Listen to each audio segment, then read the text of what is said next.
Hi everyone. I know it's been a few days since I popped on here. I had no idea last Thursday when we had a little scare with our puppy going missing that the following week we would be getting hit with storms from Hurricane Irma and of course the frenzy and preparation that comes along with those kinds of storms in the Atlantic. So I apologize for not getting on here more consistently this week, but I wanted to bring you this video here before we get too carried away, and just give you something to ponder in this season, and moving on with our study about the lies that women believe. This one is called Lies Women Believe About Sin. And this is what we're supposed to be meditating on this week. And I think the timing is important. I never underestimate the timing of God's work in our lives and when we receive a message. Just like seeds in the ground, a farmer has to know exactly when to plant the seed, because there's things you have to consider about the soil, and is it a rainy season or is it a dry season? So when it comes to planting seeds in our heart about revealing truths, there is no better farmer than the Lord himself. So I trust that even with these delays, this message is coming at you at the right time. So let's begin. We've got another diary entry from Eve, and I kind of looking forward to these each time we do them because, I don't know about you, but I really resonate with what she's writing about. It could very well be a reflection of my own journals at some times. So listen up, and I want to share this one with you. It says, "Dear Diary, it's been 6 months since we left Eden." Wow, 6 months. "I wish we could put this all behind us. Adam still blames me for the whole mess. I know I shouldn't have listened to the serpent, but he was right there with me. Adam was right there. Why didn't he do something? And it's not like he didn't eat the fruit too. At the time, I honestly didn't think it was such a big deal.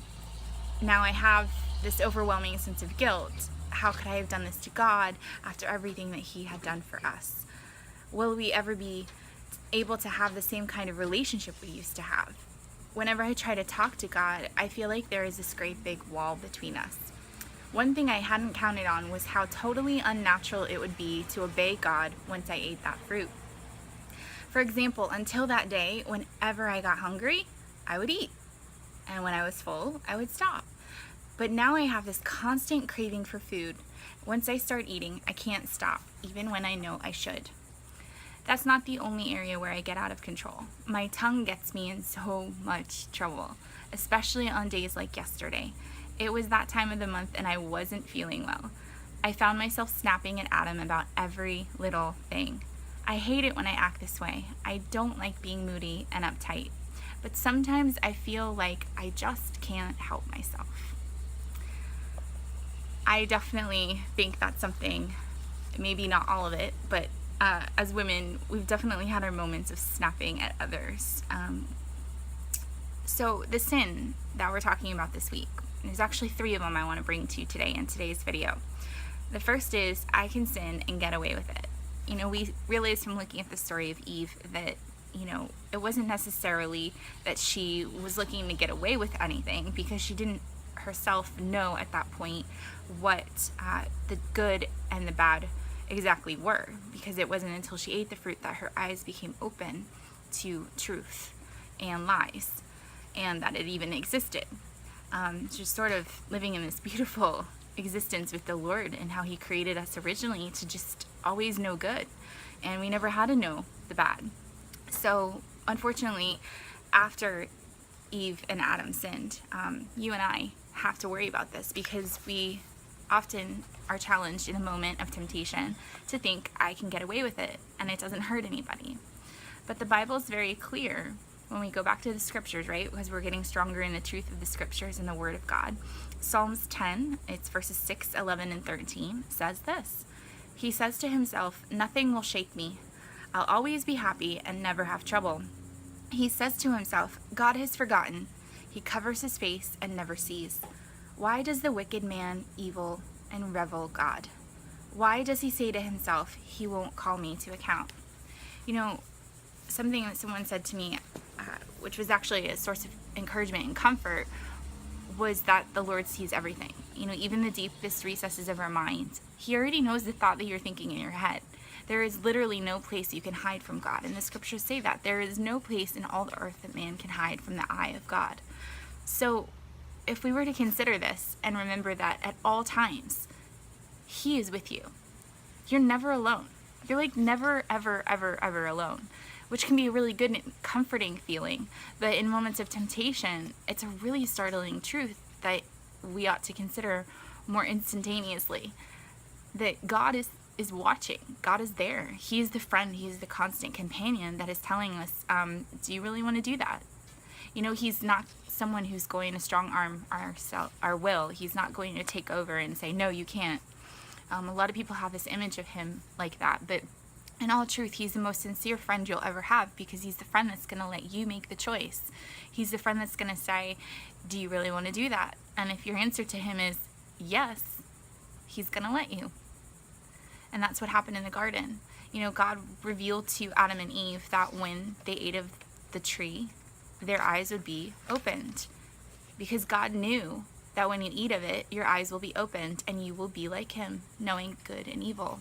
That wasn't a threat, friends.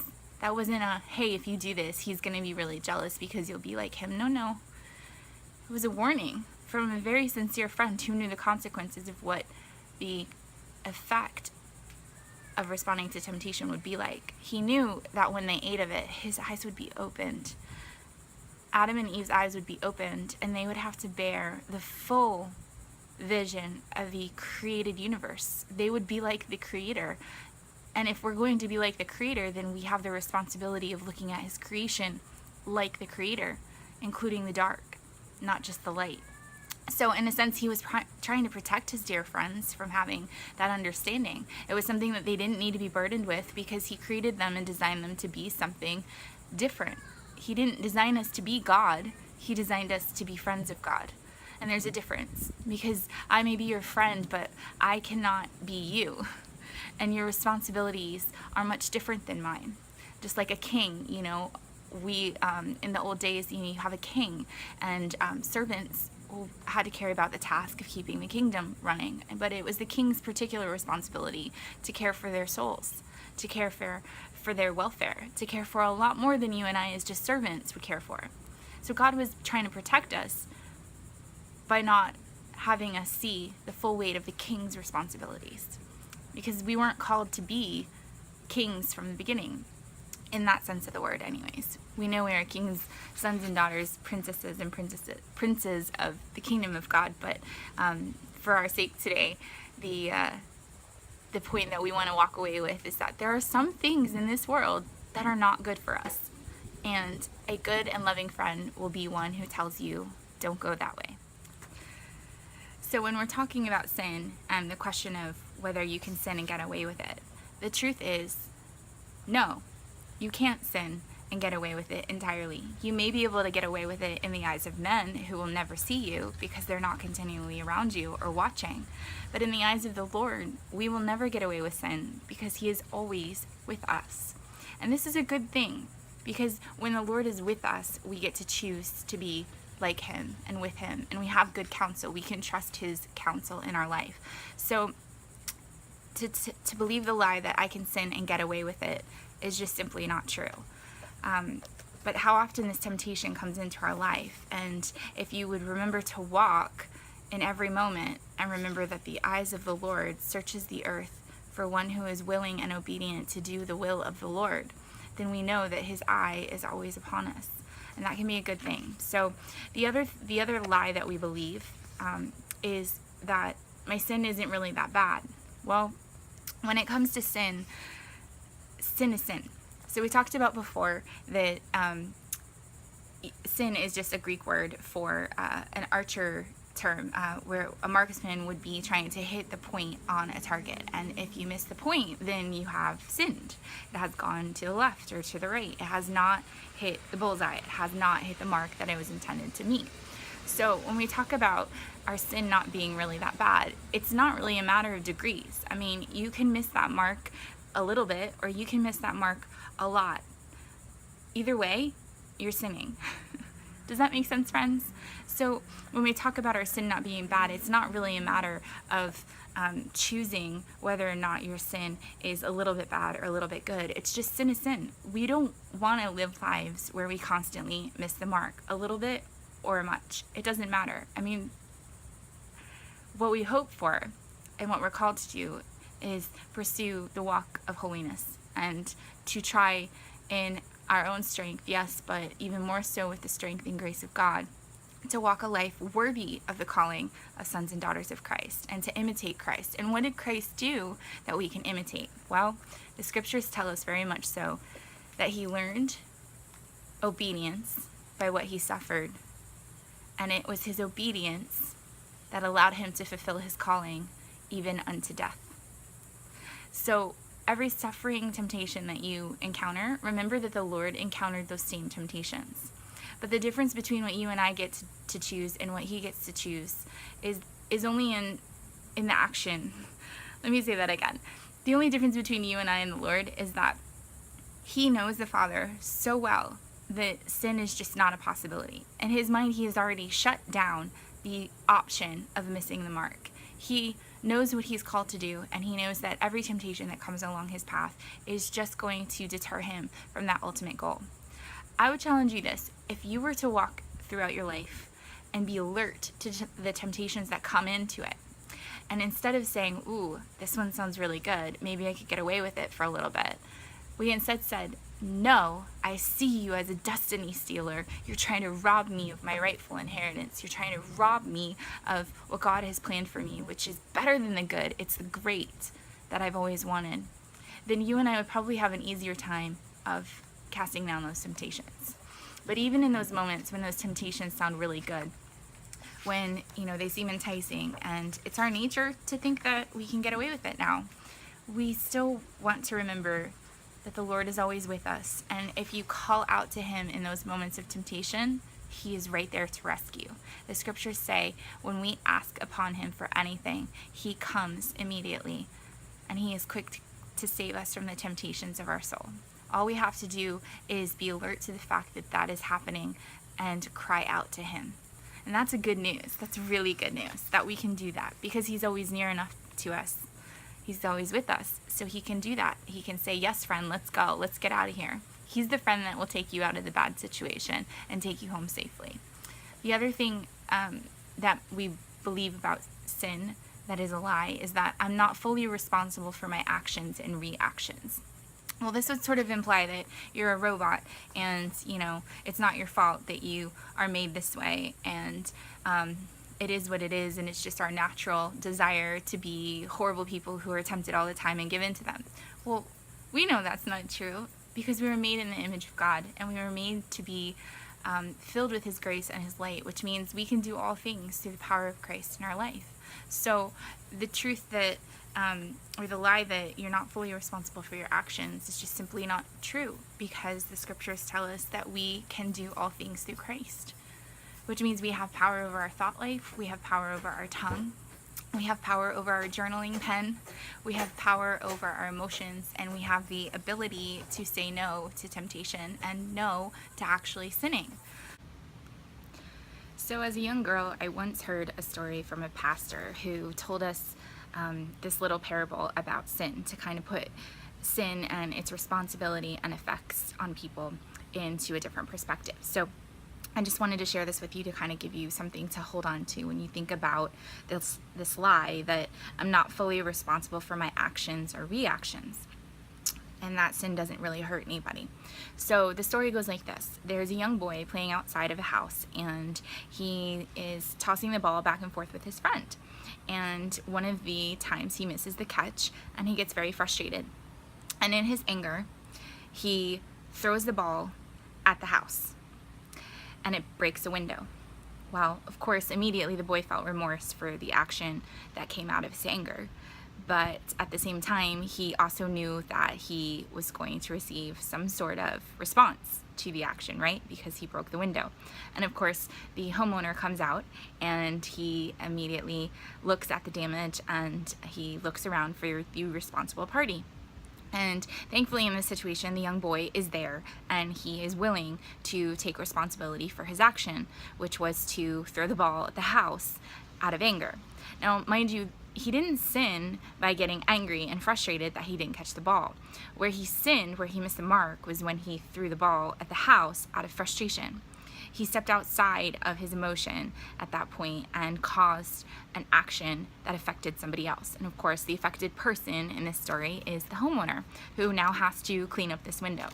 So the homeowner is, completely understanding. He sees the boy, he sees how the boy feels, shame and guilt and responsibility for what he's done.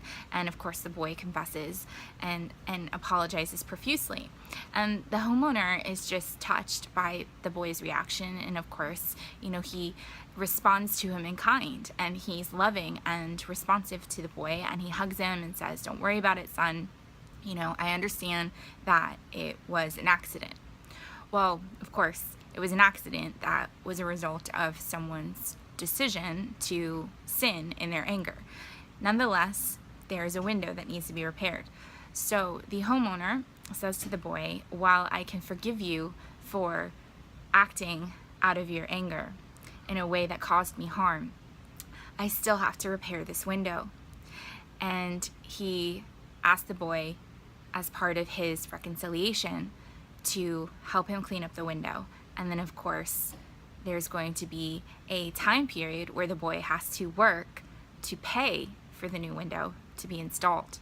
Because if we look at this situation, it's really an excellent glimpse at how sin affects people. It's not the homeowner's responsibility to be restored to wholeness. He was an innocent bystander to someone else's response to an emotion and to anger, who chose in that anger to sin and cause the homeowner now to have to deal with this situation in his life. There is something that has been broken that is, in this case, repairable, thank God. But when it comes to someone's heart or something that takes a life, these things are not so easily repairable. But the parable is good nonetheless to show us that it's the responsibility of the person who sinned to take ownership of their part in causing harm to another person.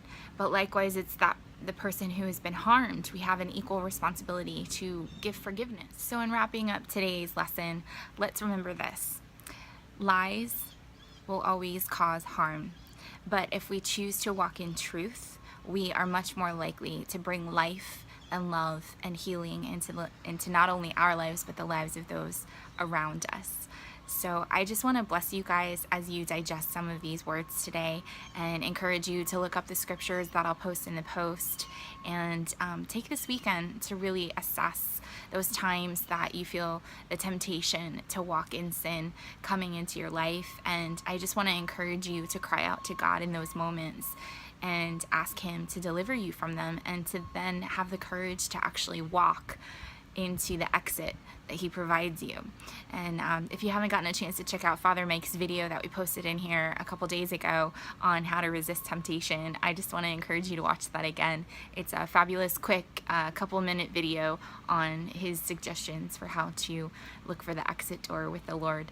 And I just bless you guys, and I'll see you again here soon, and we'll continue with the lies that we believe. All right, be blessed.